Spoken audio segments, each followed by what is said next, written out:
একই কথা শোনালেন ছাত্রদলের সভাপতি। তার কথা শুনে আমার মাথা ঘোরাচ্ছে। আমি ভাবতে ভাবতে অনেকটা সময় পার করে দিয়েছি। ছাত্রদলের সভাপতি বলছে সারজিৎ আলমের সাথে এখন নিষিদ্ধ ঘোষিত ছাত্রলীগের নেতাকর্মীরা ঘোরাঘুরি করছে, নিষিদ্ধ ঘোষিত ছাত্রলীগের সন্ত্রাসীরা তার সাথে সঙ্গ দিচ্ছে। চলুন আগে তার বক্তব্যটি শুনে নেই। করা হয়েছে সারজিৎ আলমের শোডাউনে নিষিদ্ধ ঘোষিত ছাত্রলীগের চিহ্নিত সন্ত্রাসী এবং জুলাই আগস্টের গণহত্যার আসামিদেরকে দেখা গেছে।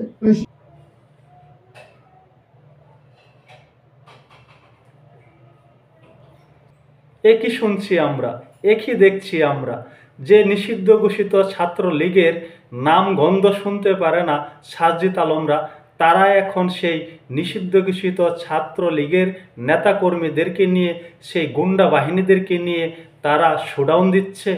এই কথা শোনার পরে কি বলবো ভেবেই পাচ্ছি না। ঘটনা যদি সত্য হয়ে থাকে তাহলে সারজিৎ আলমকে অবশ্যই জবাবদিহি করতে হবে। তিনি কেমন এমন কর্মকাণ্ড করবেন? আবার একটি কথা আছে, রাজনীতি করতে গেলে অনেক কিছুই করতে হয়, রাজনীতিতে শেষ বলে কোনো কিছু নেই। যে ছাত্রলীগকে তারা বিতাড়িত করেছে সেই ছাত্রলীগকে আবার কাছে টেনে নিতেও পারে, যেহেতু এখন একটি স্বার্থ রয়েছে, তারা নতুন রাজনৈতিক দল গঠন করেছে, রাজনৈতিক স্বার্থের কারণে ছাত্রলীগকে তারা কাছে টানতে পারে। তাই বলে এত তাড়াতাড়ি সম্ভব? যে ছাত্রলীগের নামগন্ধ তারা শুনতে পারে না, যে ছাত্রলীগকে তারা সন্ত্রাসী আখ্যায়িত করেছে, যে ছাত্রলীগকে তাদের কারণেই এই অন্তর্বর্তী সরকার নিষিদ্ধ করেছে, সেই ছাত্রলীগের গুন্ডাপান্ডা নিয়ে তিনি পথ চলবেন? ঘটনা কি ঘটেছে সেটি হয়তো আপনি আমি অনেকেই জানি, তবু মনে করিয়ে দিচ্ছি। সারজিৎ আলম গতকালকে বসুন্ধরা আবাসিক এলাকায় গিয়েছিল শোডাউন দিতে।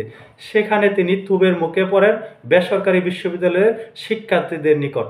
বেসরকারি বিশ্ববিদ্যালয়ের শিক্ষার্থীরা সারজিৎ আলমকে বেইজ্জতি করেছে, লাঞ্ছিত করেছে, কিল ঘুষির ঘটনা সেখানে ঘটেছে।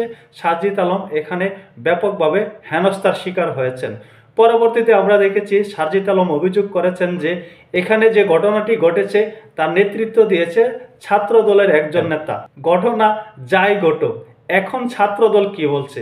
ছাত্রদল বলছে নিষিদ্ধ ঘোষিত ছাত্রলীগের গুন্ডা পান্ডা নিয়ে শোডাউন দিতে গিয়েছিল সারজিৎ আলম।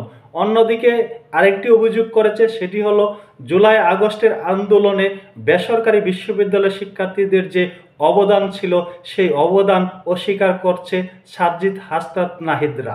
তারা নিজেরা এখন জুলাই আগস্টকে জিম্মি করে পুঁজি করে নতুন রাজনৈতিক বন্দোবস্ত সৃষ্টি করতে যাচ্ছে। যাই হোক, এখানে একটি জিনিস প্রমাণিত হলো, ছাত্রলীগ ছাড়া ছাত্র রাজনীতি চলবে না। ছাত্রলীগের যে নেতাকর্মী আছে বিপুল পরিমাণে, তাদেরকে বাদ দিয়ে তাদেরকে ছাড়া যে ছাত্র রাজনীতি অচল, এটি কিন্তু এখানে প্রমাণ হয়েছে, এই ঘটনা যদি সত্য হয়ে থাকে। আবার এখানে আরেকটি বিষয় রয়েছে, এখানে ছাত্রলীগ একটি কৌশল অবলম্বন করতে পারে। যেমন ছাত্র শিবির কৌশল অবলম্বন করেছিল, ছাত্র শিবিরের বিভিন্ন পোস্টধারী নেতারা ছাত্রলীগের সাথে মিশে গিয়েছিল, ছাত্রলীগের বিভিন্ন পোস্ট পদবি তারা গ্রহণ করেছিল, তারা ছাত্রলীগের ছত্র ছায়া থেকে তাদের ফয়দা লুটেছে। দেখা যাক এই ঘটনার পরিপ্রেক্ষিতে, এই বক্তব্যের পরিপ্রেক্ষিতে সারজিৎ আলমের, হাসনাত আবদুল্লাহদের পক্ষ থেকে কোন ধরনের বক্তব্য আসে। সকলেই ভালো থাকবেন। আল্লাহ হাফেজ।